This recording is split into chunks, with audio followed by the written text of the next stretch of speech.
दया करी रामदास माऊली, दया करी रामदास माऊली, दया करी रामदास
सागर सावली दया करी रामदास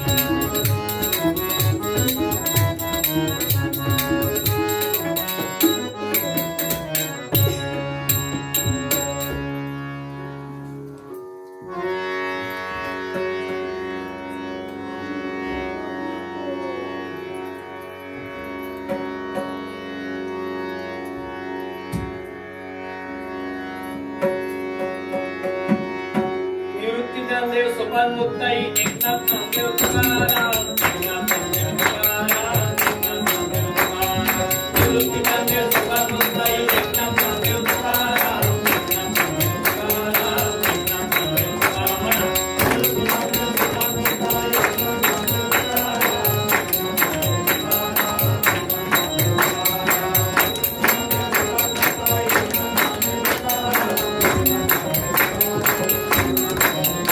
एकनाथ नामदेव तुकाराम निवृत्ती ज्ञानदेव सोपान मुक्ताई एकनाथ नामदेव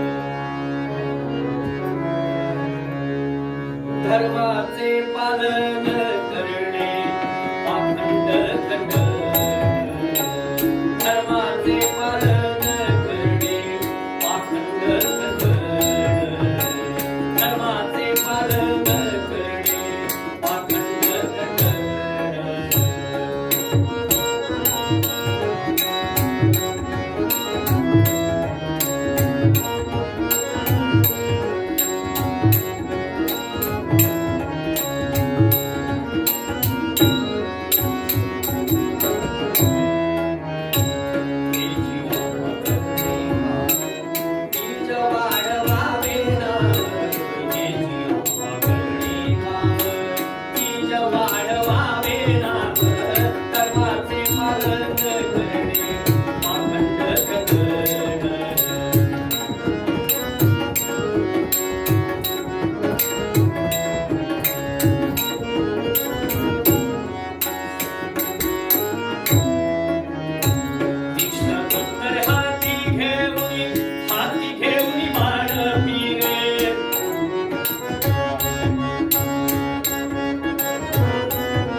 धर्माचे पालन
देवता मंगलमूर्ती, गुरुजी, साथीदार, कीर्तनकार, प्रवचनकार, पौरोहित्य करणारे आणि समस्त श्रोत्यांच्या हृदयस्थ परमात्म्याला वंदन करतो आणि आजच्या सेवेला सुरुवात करतो. सेवेसाठी अभंग घेतलाय धर्माचे पालन करणे. विषय पुन्हा कालचाच, अभंग कोणाचा. कारण कोण बोलतंय याला हल्ली महत्व आहे. खरं तर काय बोलतंय याला महत्व दिलं पाहिजे. पण जमाना बदल गया है. मग आपल्याला पण बदलायला पाहिजे की नाही. जमाना बदल गया आहे याला साधेचं एकच उदाहरण आणि मग पुढे जाऊया. याच्या आधी नांगराला जाताना फक्त बैलाच्या तोंडाला जाळी बांधली जात होती. आज ज्याच्या त्याच्या तोंडाला जाळी मंगलमूर्तीच्या कृपेने इथल्या कोणाच्या नाहीये. बदललेल्या जमान्याबरोबर बदलूया. मग अभंग कोणाचा हा महत्वाचा मुद्दा आहे. आणि काय माहिती का, कोण सांगतं याच्यावर फार काही अवलंबून पण असतं.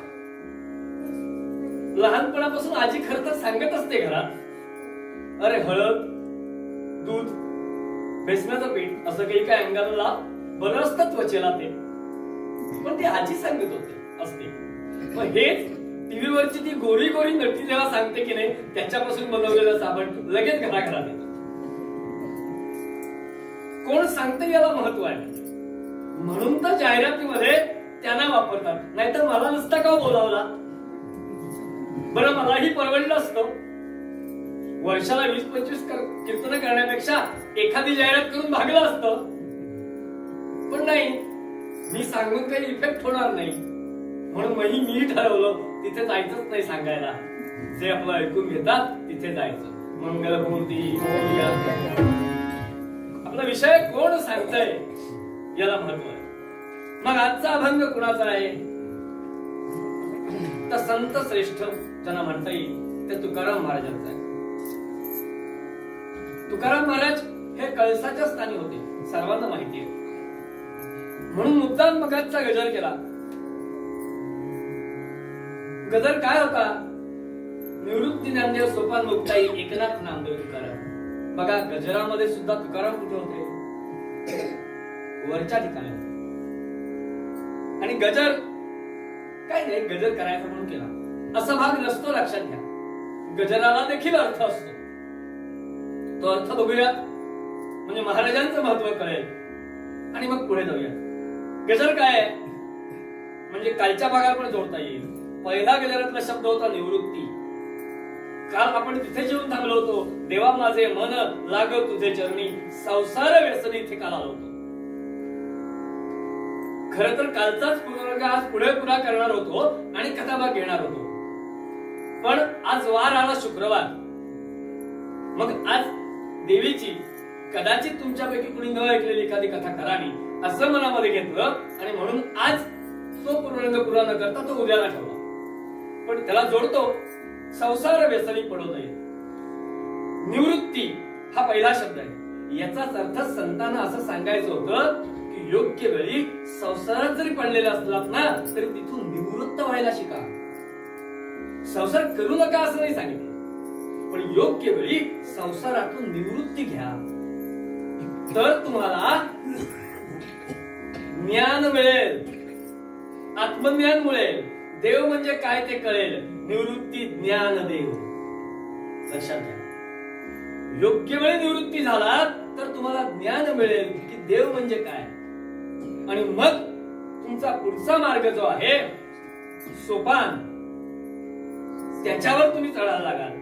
आणि जर तो ज्ञान योग्य झाल्यामुळे, देवाचं ज्ञान योग्य झाल्यामुळे त्या सोपानाने तुम्ही जर वरती गेलात तर तुम्हाला मुक्ती मिळेल. निवृत्ती ज्ञानदेव सोपान मुक्त आहे. इथेच थांबेल काय नाही. मुक्ती मिळाल्यानंतर पुढे एकनाथ. जेव्हा मुक्ती मिळेल ना त्याच्यानंतर कळेल. आमच्याकडे देवळं भरपूर आहेत हो. गणपतीचं आहे, केशवराजाचं, हनुमंताचं आहे, दत्ताचं आहे, देवीचं आहे. सगळी देवळं जरी भरपूर असली, वेगवेगळी नावं असली ना तरी शेवटी तो एकच आहे. ह्या सृष्टीला चालवणारा तो एकच नाथ आहे. हे मुक्ती मिळाल्यानंतर कळतं एकनाथ. आणि मग कुणाचंही नाव घेतलं तरी ते नाम देवाचंच होतं. एकनाथ नामदेव. लक्षात घ्या. जेव्हा हे कळतं की मी कोणाचंही नाव घेतलं तरी ते देवाचं आहे, म्हणजे ते नाम देवाचं होतं. एकनाथ नामदेव तुकाराम. आणि असं घेत गेल्यानंतर तुम्ही आम्ही अशा स्टेजला जातो, अशा स्थितीला जातो की आमचा आत्मा आणि तो परमात्मा याच्यामध्ये मितूपणाची ओळख होते. आणि मग आमचा आत्मा परमात्म्याला विचारू शकतो, तू का राम, मी पण राम. लक्षात घ्या. या ठिकाणी तुकाराम महाराज आहेत. काल आपण बघितलं तर अशा तुकाराम महाराजांचा हा अभंग आहे. आणि तुकाराम महाराजांचं वैशिष्ट्य होतं की परखड आणि स्पष्ट शब्दामध्ये बोलणं. सांगायचं तेच असतं पण सांगणाऱ्याच्या प्रमाणे ते बदलतं. तुकाराम महाराजांचं वैशिष्ट्य होतं जे काय असेल ते स्पष्ट परखड शब्दात सांगून टाकायचं. या अभंगामध्ये त्यांनी तुम्हाला सांगितलं की धर्माचे पालन करणे, पाखंड खंडन करणे याच्यामध्ये तडजोड नाही. प्रसंगी शस्त्र घ्या, बंदुका घ्या, तलवार घ्या, काही करा, पण पाखंडाचं खंडन करा. आणि ते करत असताना कोणाची भीडभाड बाळगू नका. मग तो लहान आहे, थोरे, काकाय, मामाय, चुलताय, काय नको. पण सगळेच संत इतक्या परखड नाही बोलत. तुकाराम महाराज परखड शब्दात सांगतात. पण तेच आता ते कळसाच्या स्थानी होते. आणि कळस कधी नीट उभा राहतो जेव्हा पाया मजबूत असतो. लक्षात घ्या. मग याचा पाया कोण आहे? ज्ञानेश्वर माऊली. मग ज्ञानेश्वर माऊलींनी धर्माबद्दल काही नाही का सांगितलं? आम्ही धर्माचं पालन कसं करावं याविषयी तिने नाही का सांगितलं? तर सांगितलं. ज्ञानेश्वर माऊली आहे पण ती अख्खं जग माऊली म्हणतं. आणि लक्षात घ्या, घरी देखील हा फरक असतो की एखादी गोष्ट मुलाला बाबा सांगतात आणि एखादी गोष्ट आई सांगतात. गोष्ट तीच असते पण बाबा वेगळ्या पद्धतीने सांगतात आणि आई सांगताना ते ममत्वानी, मायेने सांगते. त्याच्यात अमृताची गोडी असते. माऊलीचे सगळेच बोल अमृतासारखे होते.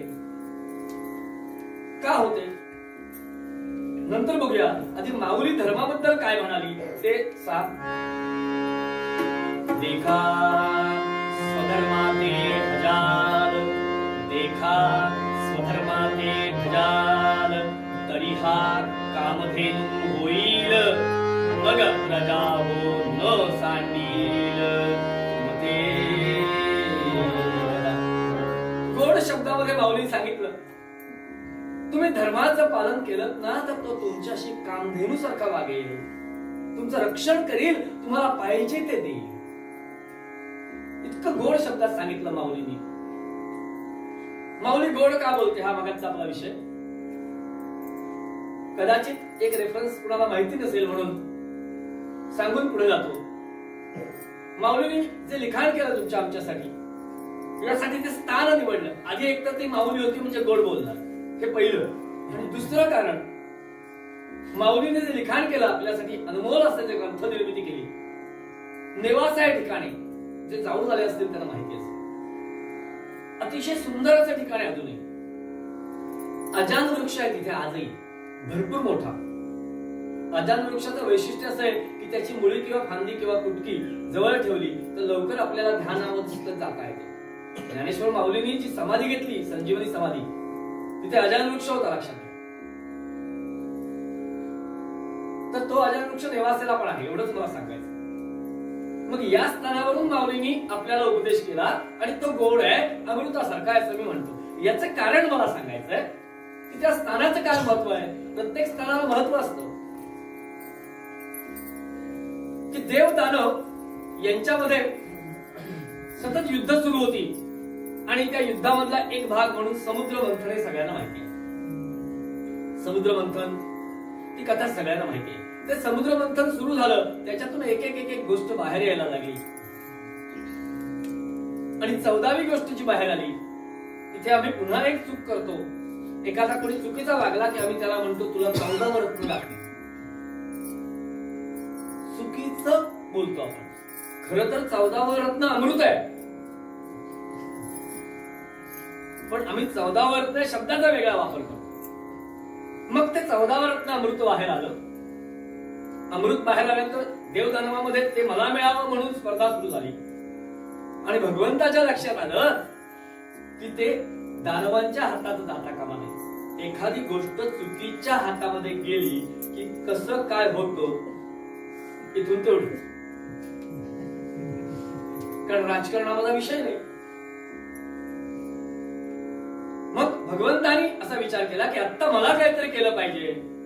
आणि म्हणून भगवंतानी जो तिथे अवतार घेतलाय, अतिशय रूपवती लावण्यवती अशा स्त्रीचा अवतार घेतलाय भगवंतानी तिथे, की ज्याचं नाव मोहिनी असं आहे. सगळ्यांना माहिती आहे मोहिनीचा तो अवतार भगवंतानी तिथे घेतला. ती मोहिनी आल्यानंतर देव दानव सगळ्यांना तिची मोहिनी पडली. होतीच तितकी लावण्यवती. आणि तिने सांगितलं मी वाटप करते ह्याचं. सगळ्यांनी मान्य केलं. देव दानव सगळ्यांनी. आणि मोहिनीने ते बरोबर देवांना कसं मिळेल असा प्रयत्न करून वाटप केलं. आणि वाटप केल्यानंतर तो मोहिनीचा जो अवतार होता तो विसर्जित करण्यासाठी भगवंत जिथे थांबले ते ठिकाण नेवास आहे. आजही तिथे भगवंताचं मोहिनी राज नावाचं मंदिर आहे. अतिशय सुंदर असं मंदिर आहे. मग अमृतचं वाटप करणारा भगवंत जिथे थांबला तिथे आमची ज्ञानेश्वर माऊली थांबते आणि आम्हाला जर उपदेश करते तर तो अमृतासारखा गोड असेलच. आपला मुद्दा तिथून होता, माऊलीचा उपदेश गोड का. आणि गोड उपदेश काय केला तर देखा स्वधर्माते भजाल तरी हा कामधेनू होईल. पण अभंगाप्रमाणे कोणीतरी पाखंड असतोच. तो म्हणतो का आम्ही का करू धर्माचं पालन, नाही केलं तर काय होईल बुवा. आम्ही त्याला सांगतो, तुला सांगतो बरं बुवा, नाही केलंस तर काय होईल. महाभारतातला प्रसंग सगळ्यांना माहिती आहे. अर्जुन आणि कर्ण यांचं युद्ध. आणि युद्धामध्ये कर्णाचं चाक जमिनीमध्ये रुततं आणि त्यामुळे कर्ण बाण बाजूला ठेवून खाली उतरतो ते चाक काढण्यासाठी. आणि म्हणून अर्जुन त्याच्यावर जो बाण मारत असतो तो थांबतो. तशी कृष्ण म्हणतो अरे बाण मार, थांबू नकोस. हे ऐकल्यानंतर अर्जुन सांगतो हा भगवंत असं कसं चालेल, हा अधर्म होईल. निशस्त्र माणसावरती शस्त्र चालवणं हा अधर्म आहे. भगवंत याच शब्दाची वाट बघत असतो. तो कर्णाला म्हणतो आता आठवलं होय तुला धर्म. अरे कपटाने द्यूत खेळलात आणि पांडवांना फसवली, तेव्हा कुठे गेला होता तुमचा धर्म. त्या द्रौपदीची विटंबना केली तेव्हा कुठे गेला होता धर्म.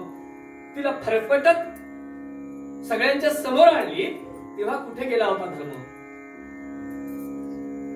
त्या एकट्या लहान बालकाला सगळ्यांनी मिळून मारला तेव्हा कुठे गेला होता धर्म. आयुष्यभर तुम्ही अधर्माने वागलात ना, मग आता मृत्यूच्या वेळी देखील तुम्हाला धर्म नाही, म्हणजे मृत्यू देखील अधर्मानेच होणार तुमचा. उत्तर कशासाठी होतं की बुवा आम्ही का वागावं धर्माने, किमान मृत्यू तरी धर्माने यावा म्हणून धर्माने वागा. जर अधर्माने वागलात मृत्यू येणारच आहे. जो जन्मला त्याला मृत्यू आहेच, पण तो धर्माने यावा अशी इच्छा असेल तर धर्माने यावा.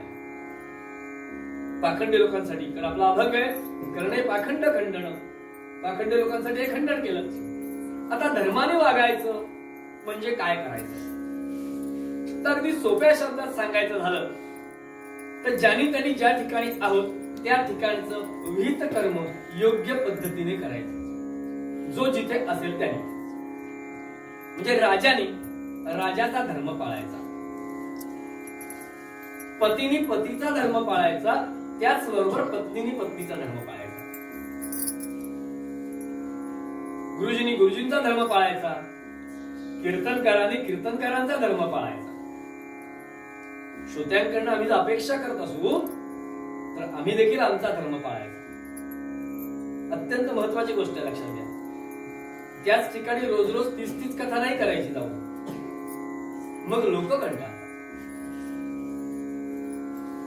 आता हे मी एवढ्यासाठी बोललो की गेलं 6वं वर्ष माझं इथे आणि आज घेतलेला अभंगाबद्दल कदाचित एखाद्याची मेमरी तर स्ट्रॉंग असेल तर लक्षात आलं असेल हा अभंगावर इथे मी पूर्वंग केलाय.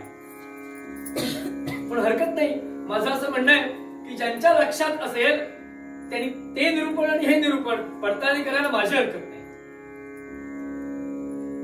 त्याच अभंगावर वेगळ्या पद्धतीने बोलता आलं पाहिजे, ही बुवाची खरी कसोटी. कारण खरे आम्ही बुवा काय करतो, आम्ही बुक होतो. बुक होतो म्हणजे काय, यावर्षी घरी येऊन मला अतिशय म्हणजे माझं अभिनंदन करून असं आमंत्रण दिलं गेलं.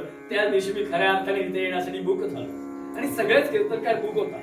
फक्त काही बुक होताना पुढच्या सगळ्या गोष्टी पुऱ्या करतात आणि बुक होतात. आपल्या बाबतीत तसं नाही, अजून भगवंताच्या कृपेने समजणे वाला को इशारा काफी आहे. आणि बुक झालेले बुवा काय करतात, जिथे बुक झाले असतील की नाही ज्या दिवसासाठी तिथे जाऊन ओपन होता म्हणजे बोलतात. तसं ठरवलं नसतं काय कधी करायचं. तसं या अभंगाबद्दल मला म्हणायचं होतं, हा अभंग मी इथेच केलाय पण मलाही माहितीये मी काय केलंय. धर्माचे पालन करणे, कीर्तन धर्माचं पालन करायचं म्हणजे वेगळं काहीतरी लोकांपर्यंत नेऊन पोचवायचं आणि ते अशा पद्धतीने पोचवायचं की ते आचरणापर्यंत त्यांना नेता येईल. इतकं सोपं करता येईल तितकं करायचं, प्रयत्न तरी करायचं, प्रयत्नामध्ये मागे नाही राहायचं.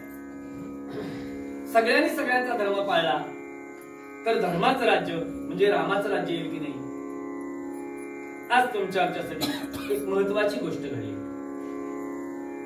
आम्ही ज्याला आमच्या धर्माचा राष्ट्रपुरुष म्हणतोय, खरं का मर्यादा पुरुषोत्तम म्हणतोय, त्या रामाच्या मंदिराच्या निधी संकलनाचं काम आज सुरू झालंय.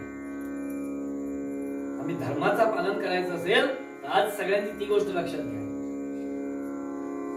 आणि अभंगातली पुढची ओळ पाखंड खंडन करणे, यावरही पाखंड व्हायला लागले. सगळेच हल्ली व्हॉट्सअप पंडित आणि गुगल गुरु आहेत. व्हॉट्सअपवर आलं असेल काही जणांच्या याच्यावरचं पाखंड की का निधी द्यायचा, कशासाठी द्यायचा, या सगळ्या गोष्टी ते इथून मी बोलणार नाही. मग तुमच्या आमच्यासाठी हे धर्माचं काम आहे की त्या पाखंडाचं खंडन करणं. आणि खंडन करणं म्हणजे काय करणं, आम्ही सगळ्यांनी निधी देणं. त्याच्यावर अनेक आरोप आहेत की सरकारने बांधावं मंदिर. सरकारने बांधिलो पण सरकारने खरं तर हॉस्पिटल सारख्या रस्त्यांसारख्या सुविधांकडे पैसे वळवायचे, मंदिरासाठी पैसे नाही द्यायचे. म्हणून तुम्ही आम्ही द्यायचे. मुद्दा दुसरा, कुठच्या तरी एखाद्या मोठ्या डोनरनी पैसे द्यावे. काही कोटी आहेत आमच्या भारतामध्ये, असे कोट्याच्या कोट्याच्या कोट्याधीश आहेत. पण त्याच्यामुळे होतं काय माहितीये का, त्या मंदिराला त्याचं नाव लागतं. अलिबागचं मंदिर असं नाही आम्ही म्हणत, आम्ही बिर्ला मंदिर असं म्हणतो. मंदिरामध्ये बिर्ला मंदिर, लक्षात घ्या. एखाद्याकडूनच पैसे घेऊन बांधलं ना तर त्याचं नाव लावतं. देवाचं मंदिर असतं, बिर्लांचं मंदिर नाहीये. पण आम्हाला अलिबागचं बिर्ला मंदिर.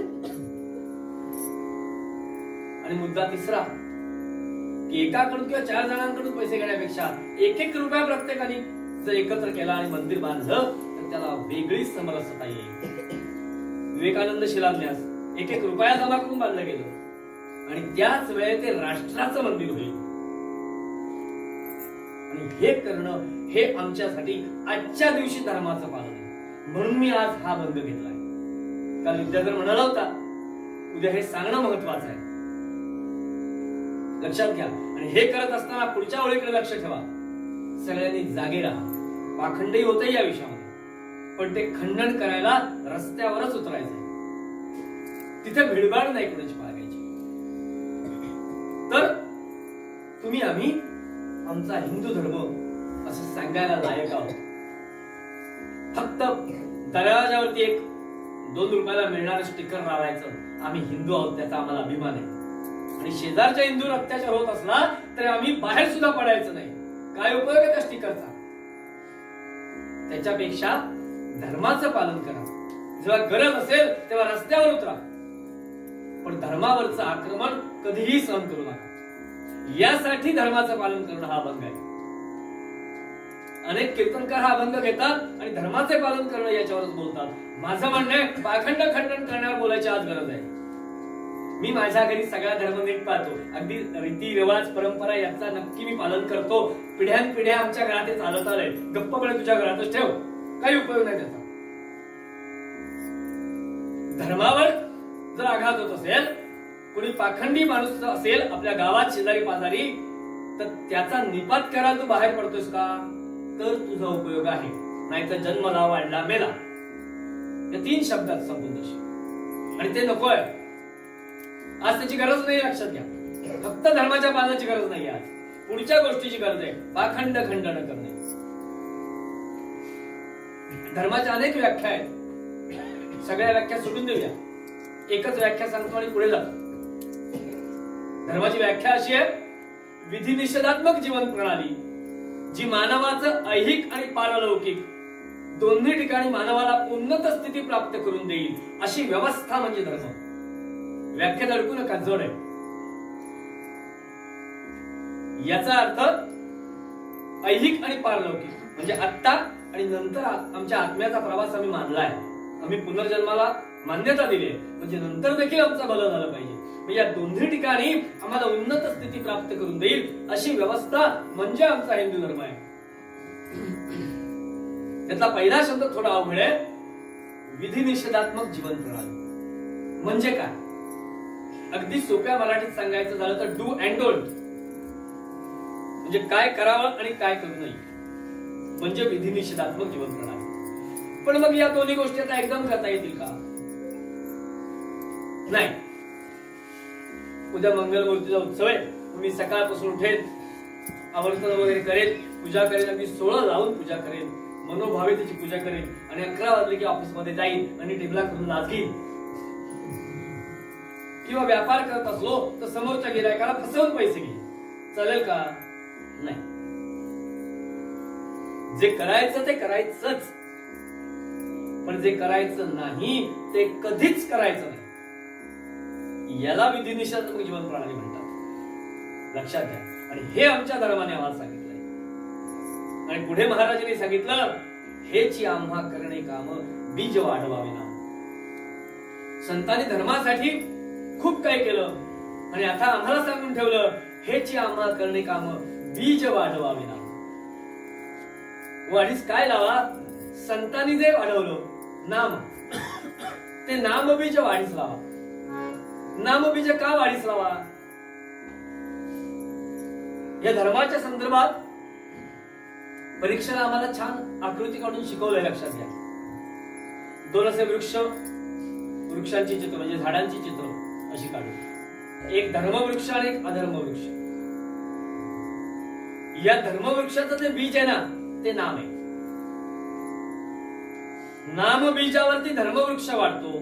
नामबीज जर उलट घातलं तर सदाचाराचा वृक्ष वाढतो आणि त्याच्यावर न्याय, प्रीती अशी सुखकारक फळं येतात. पण याच्या उलट अधर्म वृक्ष, मग त्याचं बीज काय? वासना किंवा कामना. आज 7 वाजल्यापासून रात्री 12 वाजेपर्यंत अनेक सिरियल मध्ये काय आहे?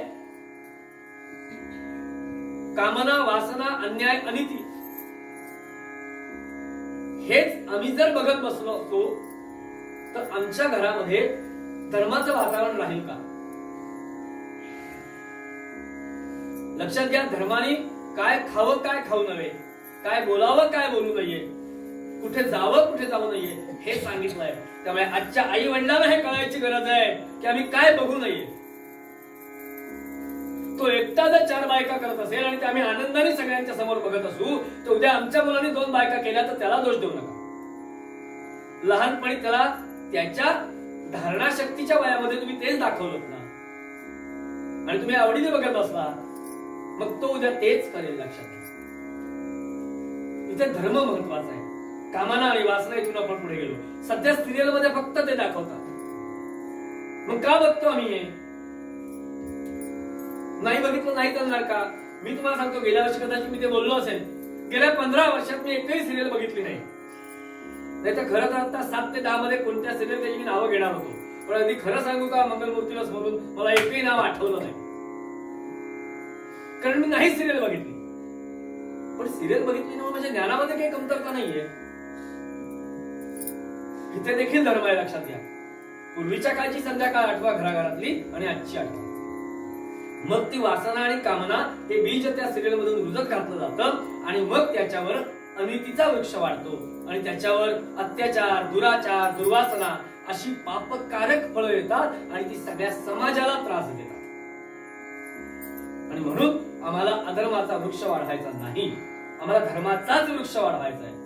आणि हेच या आम्हा करणे काम बीज वाढवावे नाम. यासाठी नामाचं बीज वाढवायला पाहिजे.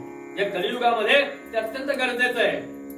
एका अभंगामध्ये सांगितलंय, कलियुगी मानवा हाची एक कलियुगी मानवा हाची एक कलियुगी मानवा हाची एक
अतिशय चांगला हत्यार आपल्या हातामध्ये आहे. अभंगामध्ये तेच सांगितलंय, हेच आम्हा करणे काम बीज वाढवावे ना. आणि पुढच्या ओळीमध्ये सांगितलं, तीक्ष्ण उत्तरे घेऊन हाती. धर्माचं पालन करत असताना वेळ प्रसंगी शस्त्र हातात घ्यावं लागलं तरी घ्या.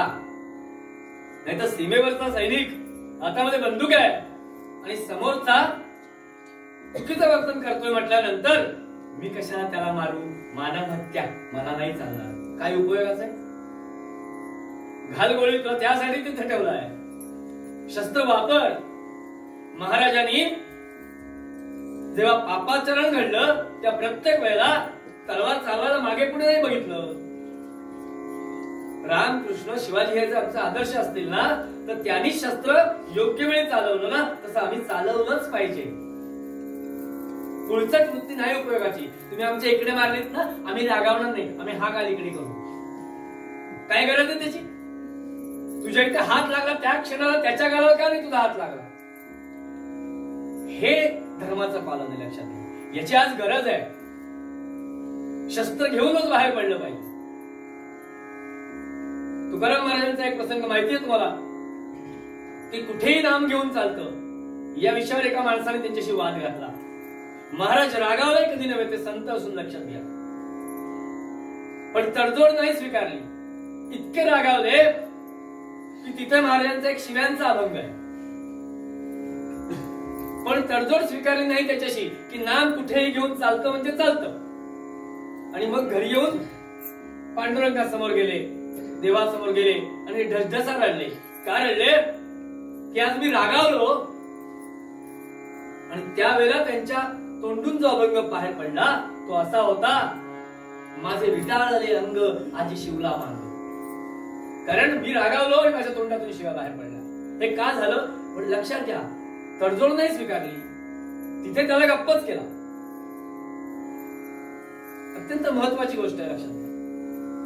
धर्मासाठी आणि समाजासाठी ती करायचीच शस्त्र घेऊन. आणि यासाठी मार्गदर्शन हे योग्यच व्यक्तींचं घ्यायचं, कुणाचं तरी घ्यायला जायचं नाही. अत्यंत महत्वाचा मुद्दा. ज्याचं गरजेचं आहे ना त्याचंच घ्या. आज समर्थ नेता लाभलाय ना आम्हाला, मग त्याच्या पाठीशी उभे राहा. जे राहत नसतील ना त्यांना राहायला लावा, एवढं बास. लक्षात घ्या. तर आमचा हिंदू धर्म अख्ख्या जगामध्ये श्रेष्ठ आहे तो श्रेष्ठच राहील. हे तुमचं आमचं काम आहे, हे धर्माचं काम आहे. लक्षात घ्या. रामदास स्वामींवर एकदा असाच प्रसंग आला. एक जण म्हणाला, तुमचा तो राम बिन मी काही मानत नाही, तो दिसतो काय तुम्हाला? रामदास स्वामी म्हणाले, हो दिसतो. म्हणे मला दाखवाल का? म्हणे दाखवेल ना. पण तो नास्तिक होता, देव न मानणारा होता. लक्षात घ्या. रामदास स्वामी म्हणाले, उद्या ये सकाळी, फक्त एकच लक्षात ठेव, तुला जर राम पाहायचा असला तर मी करेन तसं करायचं. म्हणून चालेल. दुसऱ्या दिवशी सकाळी ठरल्या वेळेला तो आला. तो आल्यानंतर रामदास स्वामीने एकच काम केलं, श्रीराम जय राम जय जय राम, श्रीराम जय राम जय जय राम, श्रीराम जय राम जय जय राम. ठरलं होतं काय? मी करेन तसं करायचं. हा नास्तिक होता. याला नाम घ्यायला लागलं. लक्षात घ्या. नाम घ्यायला सुरुवात केलं. नास्तिकाला देखील नाम घ्यायला लावलं समर्थाने. लक्षात घ्या. आणि समर्थ चालत निघाले, मी करेन तसं करायचं. हा यांच्या मागोमाग चालत निघाला. अख्खा गाव सकाळपासून संध्याकाळपर्यंत काहीही न खाता पिता समर्थाने त्याला फिरवला. समर्थ पुढे, हा मागोमाग, मुखाने नाम चालू, त्यांच्या पण यांच्या. लक्षात घ्या कसा बदल. धर्माचं आचरण कसं करायला लावलं जातं संतांकडून, शब्दांनी, शस्त्र न वापरता. ते बघतोय आपण. आणि संध्याकाळच्या 6 वाजताच्या वेळेला एका उंच कड्याच्या ठिकाणी गेले. हा मागोमाग आलेलाच होता आणि समर्थांनी तिथून धाडकन खाली उडी मारली. पिळदार शरीरयष्टी होती. लक्षात घ्या समर्थांची. रोज जोर बैठका, कोणतेही कारण न देता. समर्थांना शिष्य कमी मिळाले याचं कारण ते आहे. लक्षात घ्या. 500 जोर काढली मग माझा अनुयायी हो. त्यामुळे समर्थांनी धाडकन उडी मारली, त्यांना काही झालं नाही. पण याचं डेअरिंग नाही झालं. समर्थ तो पुन्हा डोंगर चढून वरती आले. हा म्हणाला, काय हो, मला रान दाखवणार होतात ना? ते म्हणाले, आपलं ठरलं होतं काय? मी करेन तसं तू करायचं. मी उडी मारली तेव्हा रामाने लगेच मला धरला आणि खाली ठेवला नीट. रामाचा स्पर्शही मला झाला आणि तो मला दिसला. तू माझ्याबरोबर उडी मारली असतीस तर तुला झाला असता की नाही, राम दिसला असता. लक्षात. दृष्टांत बाजूला करा. याचा अर्थ शब्दाच्या शास्त्रांत देखील धर्माचं पालन करायला लावलं, हे आपल्याला बघायचं. अत्यंत महत्वाची गोष्ट. आमच्या ज्या हिंदू धर्माचे आम्ही आहोत असं म्हणतो, या धर्मामध्ये 4 पुरुषार्थ सांगितले. धर्म, अर्थ, काम, मोक्ष. काल परवानगी घेतली आयोजकांची. पूर्वरंग 10-15 मिनिटं वाढला तरी चालेल. हा, बुवानी कसं असंच वागावं, कीर्तन धर्माचं पालन करावं, तर पुढच्या वर्षी परत बोलावं. अर्थात मंगलमूर्तीच्या कृपेने तशी काही वेळ नाहीये, त्यामुळे प्रश्न नाही. विनोदाचा भाग सोडून द्या. तर 4 पुरुषार्थ हिंदू धर्मामध्ये आहेत. धर्म, अर्थ, काम, मोक्ष. याच्यामध्ये देखील धर्म पहिला आहे. का धर्म पहिला आहे? तर बाकी सगळ्यांचा हा नियामक आहे. लक्षात घ्या. म्हणून तो पहिला आहे. काल जसं आपण बघितलं मन पहिलं, तसं धर्म पहिला आहे आणि तो नियामक आहे. म्हणजे पुढच्या सगळ्यांना तो चालवतो. पुरुषार्थ जरी 4 असले तरी धर्म पुढच्याला चालवतो. मग दुसरा आहे तो अर्थ आहे, म्हणजे पैसा. म्हणजे पैसा कमवायला परवानगी आहे. कुणाची? धर्माची. पण पैसा कसा कमवायचा बिहारमध्ये ते सांगितलं महाराजांनी.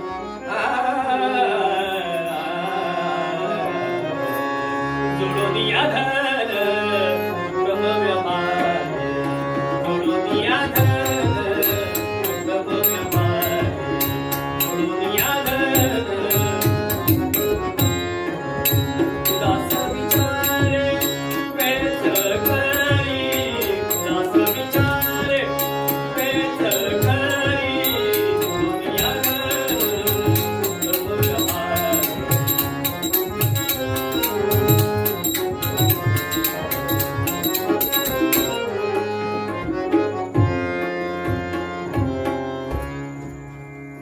धर्माने मान्यता दिली पैसा कमवायला, पण उत्तम व्यवहार.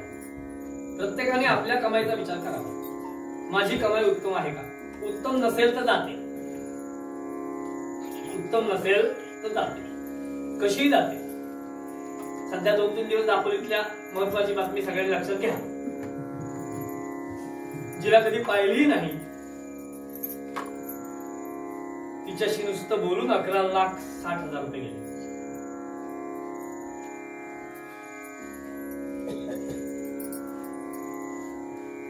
आपला तो विषय नाही. वसिष्ठांनी देखील रामप्रभूंना सांगितलं की रामा, धन कमावणं वाईट नाही, पण धर्माने. कारण निर्धन मनुष्य हा मृत माणसासारखा आहे. म्हणजे धन कमाव, पण ते जोडवण्या धन उत्तम व्यवहार आहे.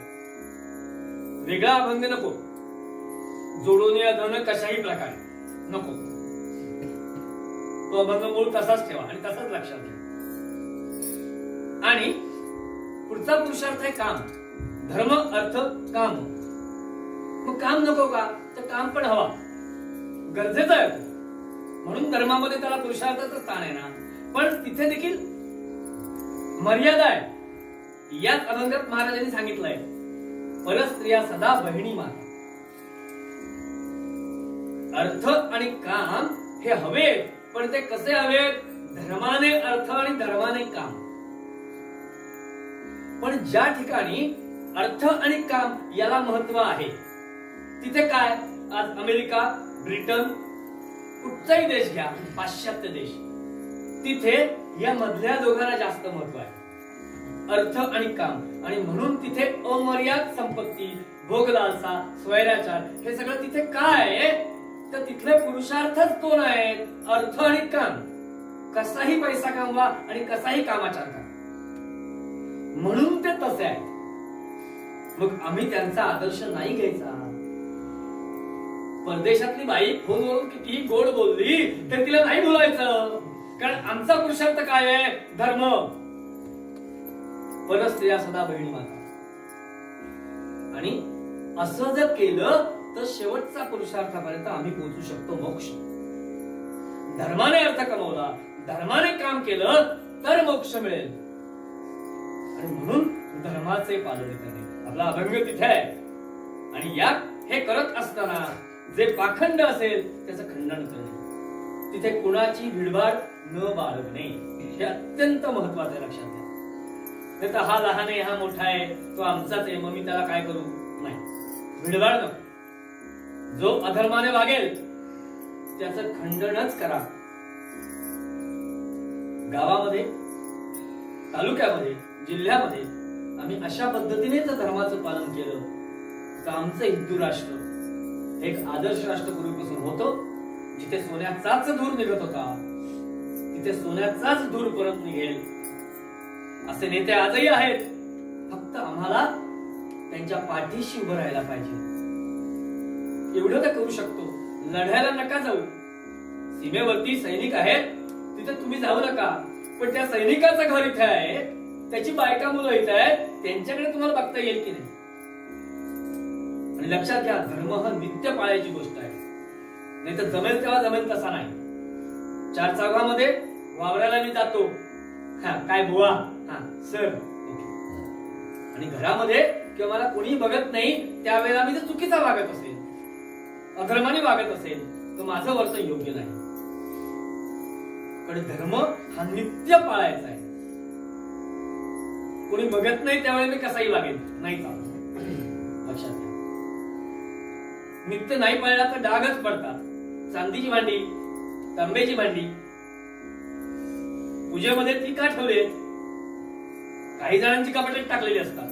चांदीची भांडी फक्त सत्यनारायणाची पूजा असेल त्या दिवशी आम्ही काढतो. का सत्यनारायण लिहून दिलंय फक्त त्या दिवशी ती काढा असं? ती रोज का वापरायचे?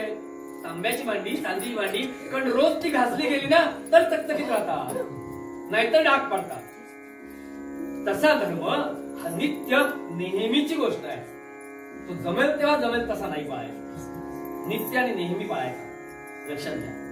आणि अशा पद्धतीने आपण वाटचाल केली तर आमचं हिंदू राष्ट्र, ज्याला आम्ही आदर्श मानतो, मर्यादा पुरुषोत्तम मानतो, त्याचं मंदिर आज आम्ही उभं करायला निघालोय. आम्हाला जमेल तशी, जमेल तितकी मदत करणं हे आमचं काम आहे, हे धर्माचं काम आहे. लक्षात घ्या. आज मुद्दाम हा अभंग घेतला म्हणून, पण आज त्या निधी संकलनाला सुरुवात झाली. लक्षात घ्या, अन्य धर्मीय त्यांचाही मुद्दे मांडणार आहेत. त्यांची रेषा पुसायला जायचं नाही. मुद्दा महत्वाचा. आपली रेषा मोठी करायची असेल ना तर दुसऱ्याची पुसू नका, तुमची मोठी करा ना. आमचा धर्म कसा श्रेष्ठ आहे हे आचरणातून दाखवून द्या. त्यांना वाटलं पाहिजे यांचा धर्म स्वीकारावा. आणि यासाठी काम करणाऱ्या ज्या संस्था आहेत त्यांना मदत करा. सैनिक तिथे लढतायत, संघाचे प्रचारक निघून जातात.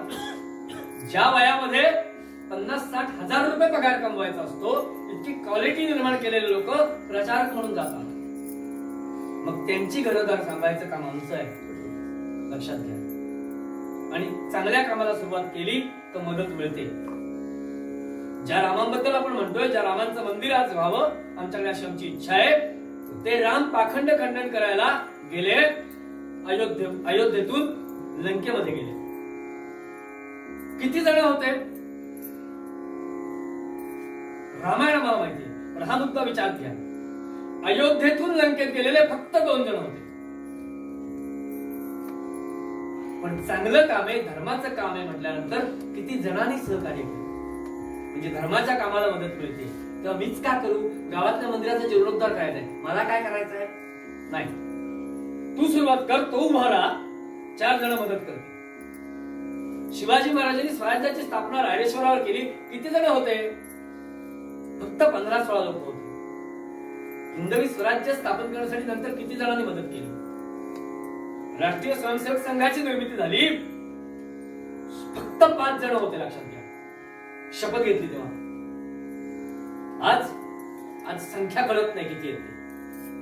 म्हणजे धर्माचं काम करायला निघालो तर मदत नक्की होते. फक्त आजची मनोवृत्ती बदला. मला काय करायचंय त्याचं नको, मी माझ्या पुरतं बघेन. अरे ते तरी नीट बघतोयस का? आत्मपरीक्षण तरी नीट आहे का? म्हणजे मी धर्माने वागतोय की नाही एवढं तरी मी बघतोय का? तेही बघितलं जात. एक गुरुजी होते आणि एक शिष्य होता. 12 वर्ष तप केल्यानंतर त्या गुरुनी त्याला एक आरसा दिला आणि सांगितलं, अरे आरशाचं असं वैशिष्ट्य आहे की याच्यात तोंड बघितलं ना तर मनात काय ते कळतं. तो खुश झाला. म्हणाला, पहिल्यांदा प्रयोग गुरुजींवरच करूया. गुरुजींच्या समोर तो आरसा धरला, पण गुरुजींच्या मनामध्ये लोभ, मोह, कपट सगळं दिसलं. नाराज झाला आणि तिथून बाजूला झाला. पुढे पुढे रस्त्याने चालत चालत चालत जो भेटेल त्याच्या समोर आरसा धरतोय. प्रत्येकाच्या मनामध्ये अशाच काही भावना, चांगुलपणा, प्रीती, प्रेम, नीती कुठे दिसेना. नाराज झाला. चला, माझे वडील तरी नक्कीच असेच आहेत, चांगलेच आहेत ते माझ्यासाठी खूप, त्यांच्याकडे जाऊन बघूयात म्हणून घरी आला आणि वडिलांच्या समोर आरसा धरला. त्यांच्याही मनामध्ये लोभ, मोह, माया दिसली. खूप नाराज झाला. पण माझी मातृदेवता मात्र नक्की नसेल. अतिशय ममत्वाने जी मला सांभाळलं नाही तिने, ती अशी नसेल असं वाटलं हो.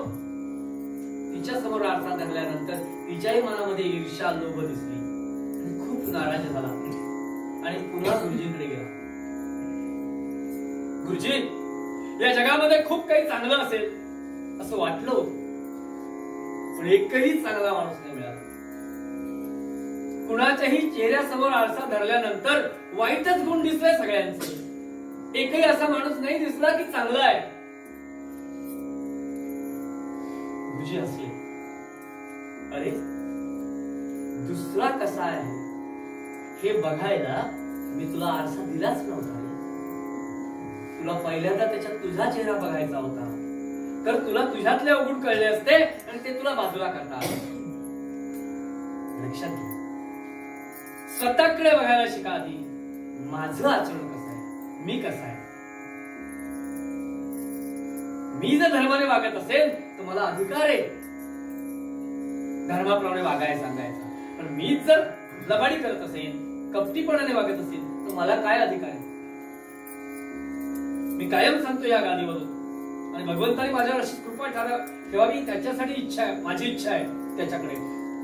की इथून बोलताना तुम्हाला असं धैर्य दे आणि असंच प्रामाणिकपणे माझ्याकडून ही सेवा घडू दे. किंबहुना भूक होताना आधी 5,000 रुपये घेईल आणि मगच उभा राहील हे सांगायची वेळ माझ्यावर नको येऊ. 10 आणि 20,000 रुपये एका कीर्तनाचे घ्यायचे आणि मागे हरिभक्त पारायण असं लावायचं. लक्षात घ्या. विचार केला पाहिजे. आम्ही मानधन घेतो ना, मग ते नंतर देतील की. कीर्तनकारांनी देखील कीर्तनकारांचा धर्म पाळण्याची गरज आहे. त्याचबरोबर श्रोत्यांनी देखील आपला धर्म पाळला पाहिजे. दुसरी बाजू कीर्तनकारांच्या दृष्टीने बोलली पाहिजे, कारण मी त्यांचा आहे. याचा अर्थ गोवाला बोलवायचा आणि कीर्तन झालं की 350 किंवा 500 रुपयाचं पाकिट द्यायचं आणि पाठवणी करायची. हा श्रोत्यांचा पण धर्म नाही. लक्षात घ्या. दोघांनी आपला धर्म पाळायचा. पण हे नीट सांग. धर्माचे पालन प्रत्येकाने करायचं, तर आमचा हिंदू धर्म मोठा होईल, टिकेल. आम्ही रामाचा, कृष्णाचा आदर्श मानतो, शिवाजी महाराजांचा आदर्श मानतो. पण त्यांच्या आई वडिलांनी त्यांना घडवताना ती काळजी घेतली. हो, मध्यमामध्ये जिजामातेने शिवाजी महाराजांना झोपवताना देखील धर्म सांगितलाय. काय सांगितलाय? थांबूया 5 मिनिटात. श्रीरामाने रावण वधिला लढुनी, श्रीरामाने रावण वधिला लढुनी, वासरा वीर बनवुनी,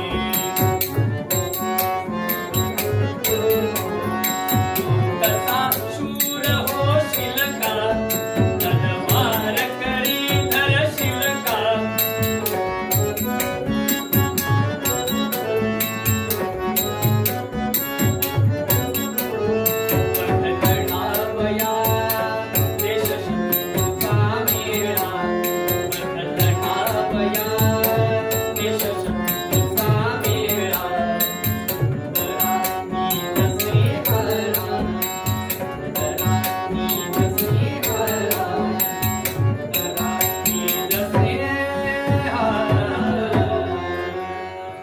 झोपवताना धर्म शिकवला, म्हणून त्यांच्याकडून हिंदवी स्वराज्याची निर्मिती झाली.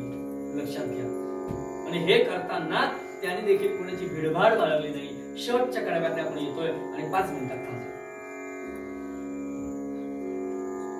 अर्जुन महाभारताच्या युद्धाच्या वेळेला लढायला रणभूमीवर आला आणि समोर बघतोय माझे आजोबा, पितामह, गुरुजी, काका, मामा, चुलते, पुतणे असे सगळे माझे नातलग आहेत. आणि यांना मी मारू? मारण्याची ताकद होती, लक्षात घ्या. पण यांना मी मारू? नाही. आणि धनुष्यबाण खाली ठेवले. लक्षात घ्या. तिथे भगवंतानी उपदेश केलाय अर्जुनाला. आज आमच्यासाठी धर्माचा अत्यंत महत्वाची गोष्ट म्हणून जिच्याकडे आम्ही बघतो, जिच्यावर हात ठेवून शपथ घेतो खोटं बोलणार नाही, ती गीता तिथे सांगितली. लक्षात घ्या. तिथे अर्जुनाला सांगितलंय गीता आणि सांगितलंय कर्माचा विचार तू करू नकोस, समोर कोण आहे याचा विचार तू करू नकोस. धर्माचं पालन करताना नाही भीडभाड, कुणाची भीडभाड बाळगू नकोस. तो लहान आहे का मोठा आहे तुला काही पडलेलं नाही. तुझं काम काय आहे? धर्माने युद्ध करणं. तू धर्माने युद्ध कर. पुढचं काय ते मी बघेन. आणि त्याच्यानंतर अर्जुन लढला आणि कौरवांचा निपात झाला आणि मग धर्माचं राज्य आलं. आणि त्याचं नाव पण धर्म होतं. लक्षात घ्या. धर्मराजा झाल्यानंतर पांडवांचा धर्माचं राज्य येण्यासाठी भिडभाड न ठेवता अर्जुन लढला. आपल्याला लढायचं नाही. आपल्याला काय करायचंय? आपलं आचरण कसं ठेवायचं? कसं ठेवायचंय? धर्मानुसार. हेच अत्यंत महत्वाचं असं प्रतिपादन. पाखंडाचं खंडन करा आणि धर्माचं पालन करा असं अत्यंत महत्वाचं प्रतिपादन आजच्या ह्या निरूपणातून ज्यांचा अभंग आहे त्या संत श्रेष्ठ तुकाराम महाराजांनी केलं. मूळ अभंगामध्ये एकदा शिवराजी विहाग मगाशी म्हटलं